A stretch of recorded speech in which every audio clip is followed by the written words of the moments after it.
infinity, which of these three terms for the numerator and for the denominator is the most powerful one? 2x to the fifth. Yes. And for the numerator? 6x to the fourth. Absolutely. So if you plug in infinity here and here, where does it go? Positive Positive what? infinity. Yes, over infinity. So we don't know what this is. But which of these two is the largest? Really, definitely the most powerful of these two now. I'm comparing the top with the bottom. 2x to the fifth. Yes, this is bigger. This is more powerful. So this will always be a bigger number than this one. See the difference here? Power 1 and power 1. So we had to analyze and factor out. But here this is power 4 and this is power 5.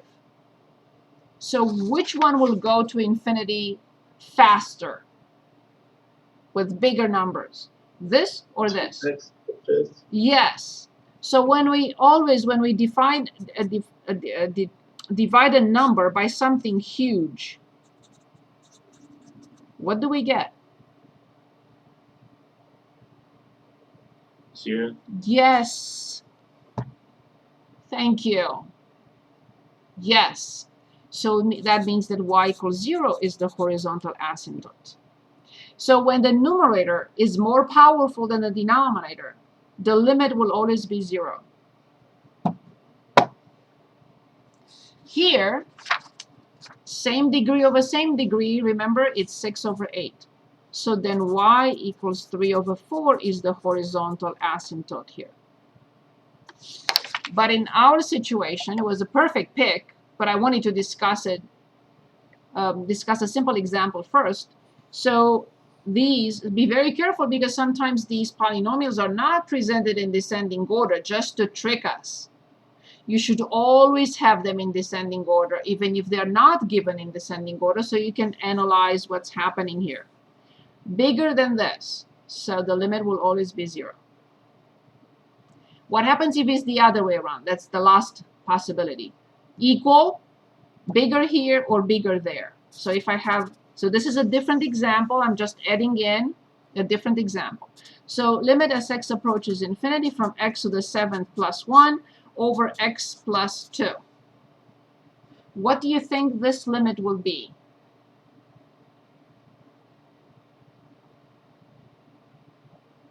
Which of these two will go to infinity much faster? X to the 7th. Right.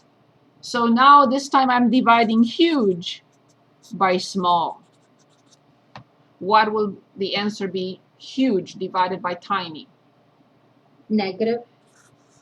So huge divided by small. We're not doing, there is nothing negative here, right? Everything is positive. But I divide a huge number by a tiny number. So in this situation, no horizontal asymptote. So the definition of the horizontal asymptote is a line. It's either y equals 0 or y equals 2 or y equals 3/2 or y equals -3 or y equals. But this is not a line. This is infinity. So the function blows up. It does not approach a number. So there is no horizontal asymptote. So in summary, 3 situations for horizontal asymptote.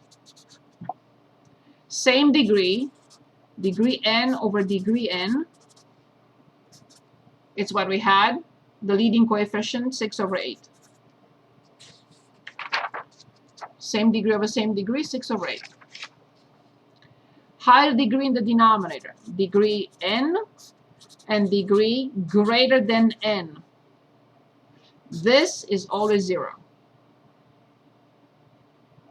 So here the horizontal asymptote is a number, whatever number I get. Here the horizontal asymptote is 0.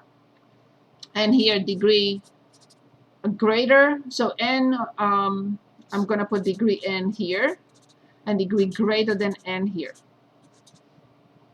No horizontal asymptote. It's not a number. It's infinity. So no horizontal asymptote. Same degree over same degree is the leading coefficient over leading coefficient. Degree higher in the denominator. When we talk about infinities, we're talking about horizontal asymptotes, so only infinities or negative infinity, 0. And if the degree in the numerator is higher than the degree in the denominator, no horizontal asymptote. So that's the only information we have to add to what we studied last time. And now we are ready to graph.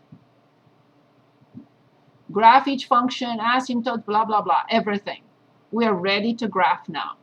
We're not ready to graph this function yet because we have not talked about the last type of asymptote, slant.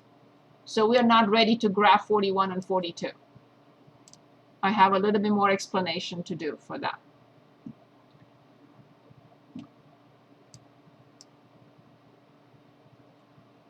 But we are ready. Can we graph 43? Is that 43 okay? Could graph 43. Okay, you want to start with something smaller, like 35 first. Let's start with 35 first, if you like. Or, yes, is that okay? Or 36, and then we jump to another one. Yes, that works. Perfect.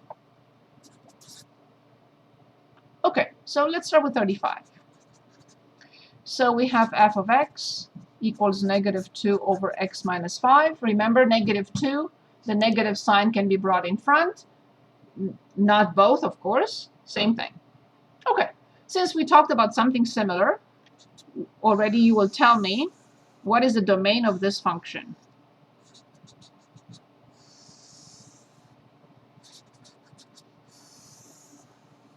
Is it all real numbers? Careful. We had this function a minute ago, right? X equal 5. 5. You mean the domain? The domain is? Wait. What will be the domain? Negative infinity to positive 5 Yes? and positive 5 to infinity. Brilliant. Thank you very much. Since we know this function is undefined, this is how I express that x is never 5. If the function is undefined at 5, the derivative will not exist at 5. The second derivative will not exist at 5. There is nothing I can put under 5. Nothing. Immediately we will conclude that x equals 5 will be what?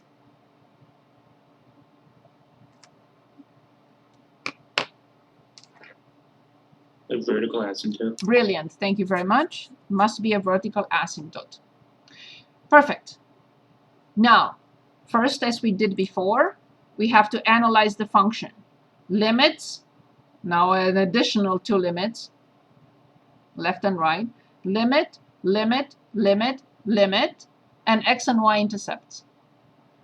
When I finish this, I can move on to the first derivative. Then I have to look at these 2 rows to make sure they work well together, and only then I look at the second derivative. So, x-intercept. How do we find the x-intercept for any function? Set it equal to 0. Yes, -2 over x minus 5 set equal to 0. The function set equal to 0. Good. When is a fraction 0? A divided by b equals 0. In which situation? It's a fraction. When is the fraction 0? Bottom of 0. That's for undefined. Careful.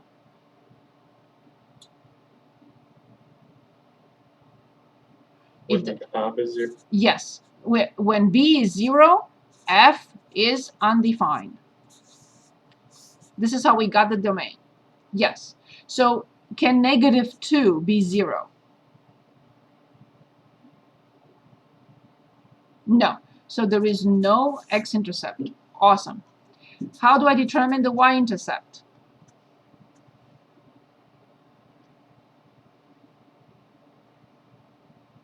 plug in 0 for x. in the Very function. good. Let's do that together.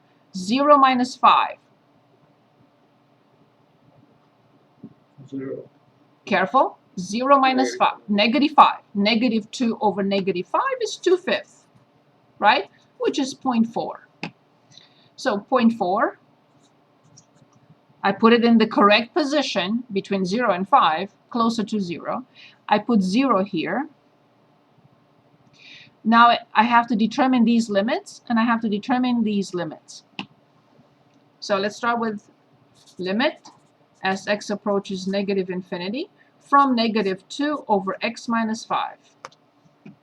And limit as x approaches infinity from negative 2 over x minus 5.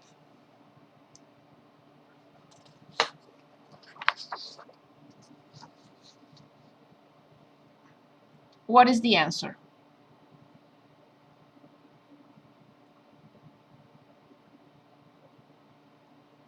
Find the category, and then you'll know the answer.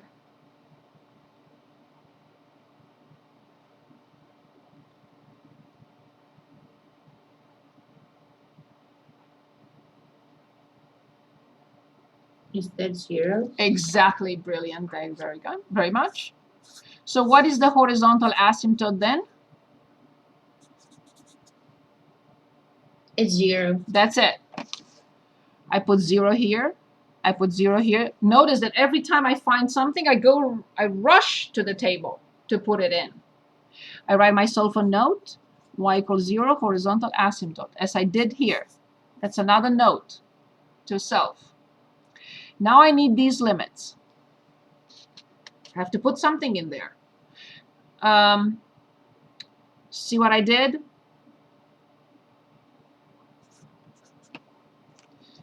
See what I did?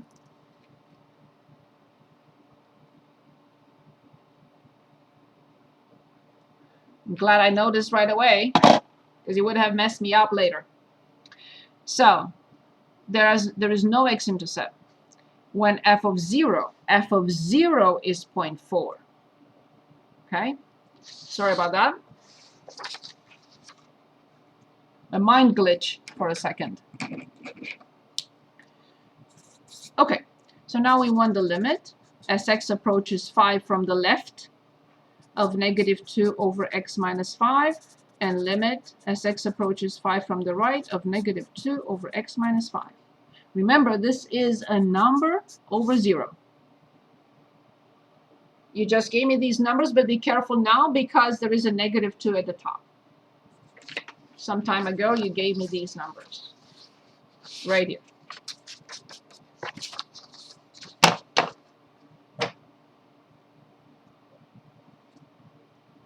So the top is negative in both, and the denominator is 0.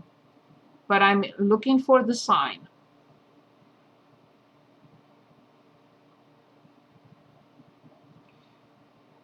We plug in 4.9, and we plug in 5.1.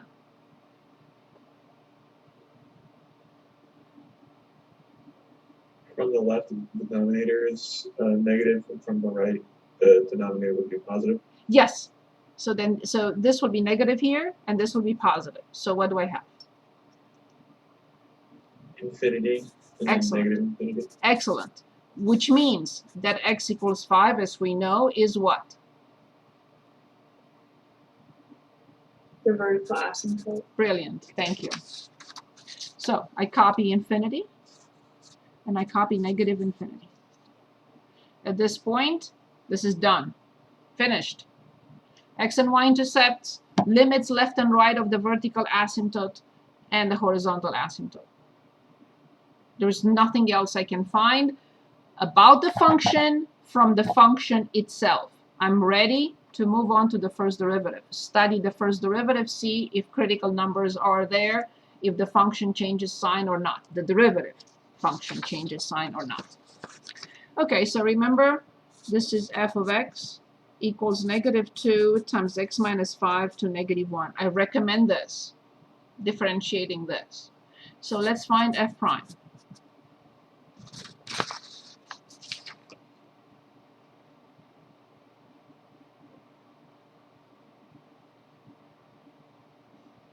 Can anyone help with the derivative? Will it be -3? Careful. We bring down -1 and we multiply by -2. -1 times -2 is That's 2. 2. X minus 5 to which power? -2. Right? Times the inner function prime, which is? 1. Excellent. So then I have 2 over x minus 5, everything squared. We have the derivative. We have the derivative. What do we do next? Analyze whether the derivative can be Equal to 0 or undefined. very good. Good. Can this be 0? Remember, always the analysis. A fraction is 0 only if the numerator is 0. Can this be 0? No. No. No. Can this be undefined?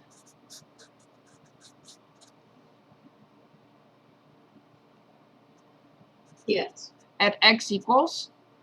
0. Careful. 5. At x 5. equals 5. However, the function does not exist at 5 anyway.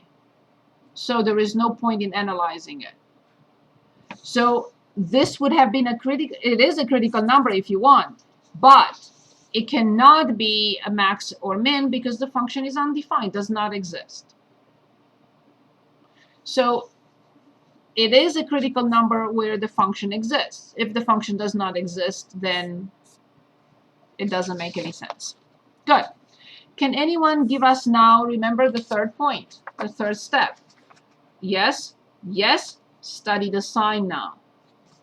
Can anyone give us the sign of this expression? What expression? This one.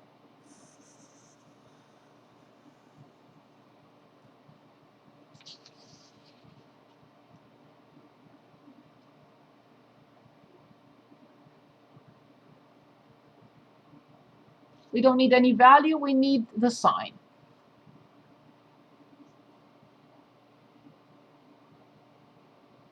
Positive. Always positive, because the numerator is 2 and the denominator is whatever squared. Whatever squared will always be a positive number.